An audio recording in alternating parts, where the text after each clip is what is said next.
Okay.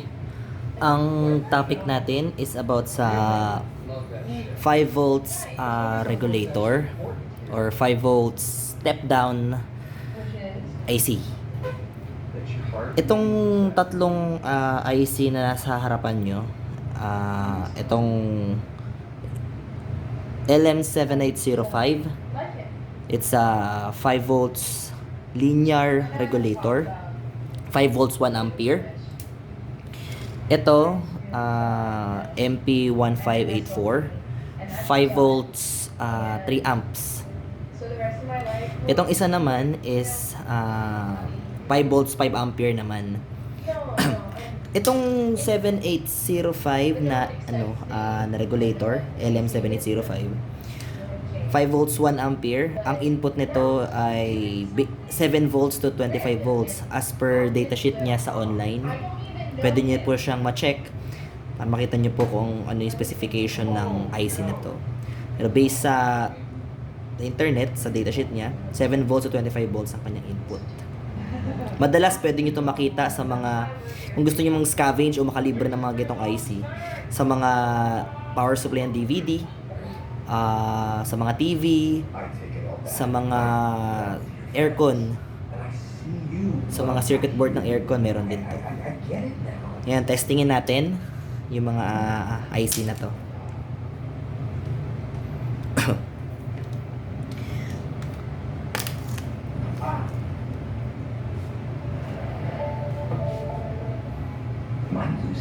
Sabi is 7 volts ang kailangan para ma-power up ang regulator na to. So, tayo 7 volts. 7 volts. Check natin kung 7 volts ang output sa DC bench. Okay. Okay.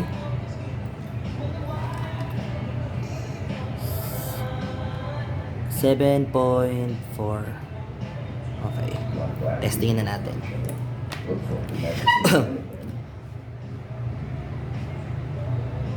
Itong taas na to, itong gitna, ground to. Same din to sa baba na to, ground tong gitna.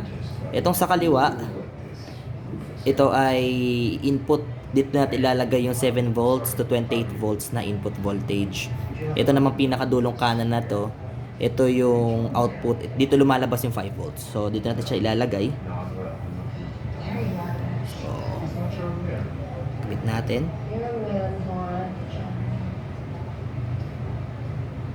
O nga pala, safety precaution tayo. Kapag halimbawa magpa-power up tayo ng isang IC or magpa-power up tayo ng isang device or circuit, dapat lagi tayong nasa 0 volts. Bakit? Kasi kapag halimbawa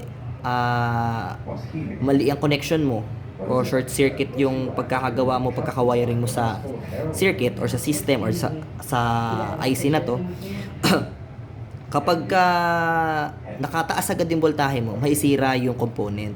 Kaya pagka 0-0 ka at pagtaas mo ng voltahe at nagkaroon agad ng current na hindi maganda, mapoprotektahan natin yung circuit, mapoprotektahan natin yung IC, mapoprotektahan natin yung device na hindi agad siya masunog or masira dahil sa wrong connection or short circuit.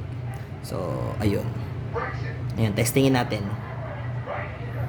Apparently, Henry's got a hard life lessons man of the people thing working for him. Yan, 7.3. Tester natin. Tester.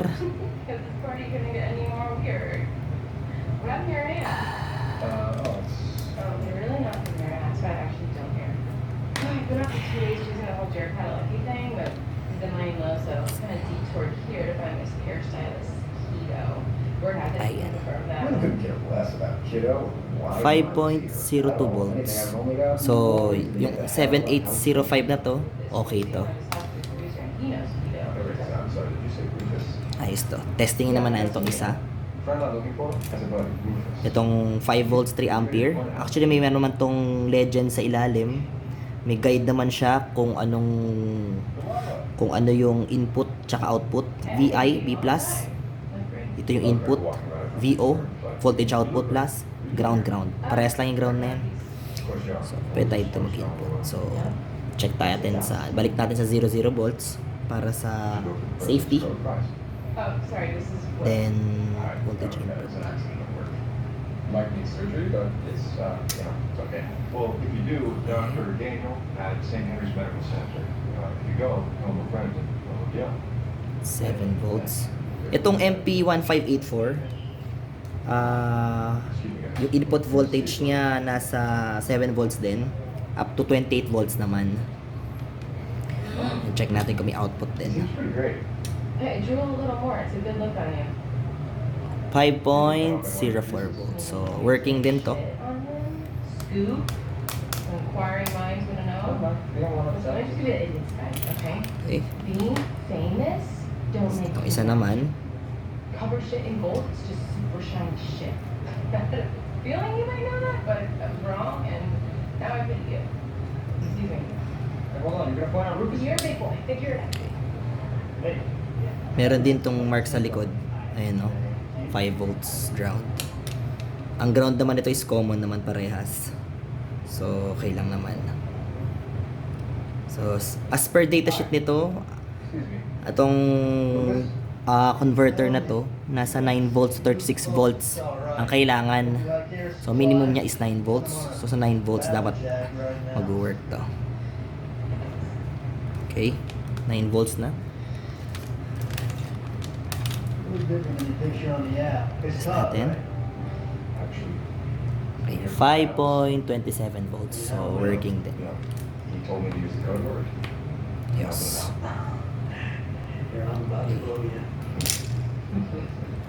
Actually, itong 5 volts na to, itong mga regulator na to, most of the time, ginagamit to pang power up ng mga device, mga 5 volts devices, like mga fans, 5 volt circuits, pan-charge ng mga phones. Ito yung mga ginagamit. Itong 7805, most of the time, ginagamit ko to sa mga TV or mga circuit na need ng current below 1 ampere. Most of the time, hindi ko na ginagamitan to ng heatsink. Dapat ang current consumption niya is less than 500 para hindi gaano mag-init. Kasi kung more than 500, most of the time nag-iinit to. At nire-required dapat na lagyan ng heatsink or fan. Ito namang isa, Just enough. itong 5 volts 3 ampere. Most of the time, ito yung ginagamit ko pag more than 1 ampere na yung kailangan ko sa 5 volts. Ito ginagamit ko to sa mga TV, sa mga laptop, sa ibang mga electronic devices na kapag missing ang 5 volts, lalo kung sira ang PWM or yung buck converter mismo ng circuit. So ito yung ginagamit natin para mabigyan ng tamang supply yung system para umandar. Nagamit ko na rin to before sa laptop, nag-work naman din. Same here din dito. Kaya nga lang medyo mas malaki tong setup na to. Kung kasya sa laptop to or sa maliliit na electronic devices, okay sana. Kaya nga lang medyo malaki.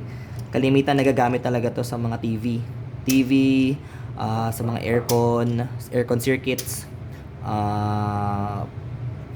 mga all-in-one na missing 5 volts, yung mga hindi standard yung power supply. Mga ginagamit pang convert.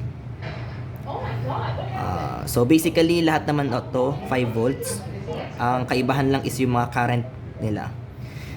Kalimitan bago tayo gumamit ng isang sa akin, bago ako gumamit ng isang regulator or 5 volts na step down, inaalam ko muna kung ano yung current consumption ng isang circuit. Bali, ang ginagawa ko muna, papaandarin ko po siya dito sa DC bench natin. Then, kapag na maximum current na yung circuit, nag-maximum current consumption na siya, doon ako magbe-base. Kung halimbawa, less than 1 ampere lang siya, less than 700 milliamps ang current, ito ang ginagamit ko. Kapag nag more than 1 ampere, ito. Kapag medyo mataas-taas, ito. So case to case basis ang setup natin, hindi lagi ito, hindi lang ito, hindi lang ito. So depende sa pangyayari kung ano yung kailangan natin na requirements dun sa hinihingi ng circuit. So basically ito makikita nyo to or mabibili nyo to sa mga electronic stores. Most of the time sa mga nag-Arduino or nag-Raspberry Pi, mga nagbebenta ng mga ganon, meron silang mga ganito. Ito mura lang to. Ito medyo mura-mura naman din. Kaya namang bilhin, lalo na kung gagamitin nyo siya sa pang-repair, mababawi nyo rin naman kagad. So basically, napaka-importante nitong mga ganitong klaseng buck converters or step down or 5 volts regulator, since ito magsasalba sa inyo kapag halimbawa yung IC na ginagamit nyo hindi to wala kayong ma-outsource. Itong mga to ang sagot. Pang repair, pang power up ng device, etc. etc. Salamat.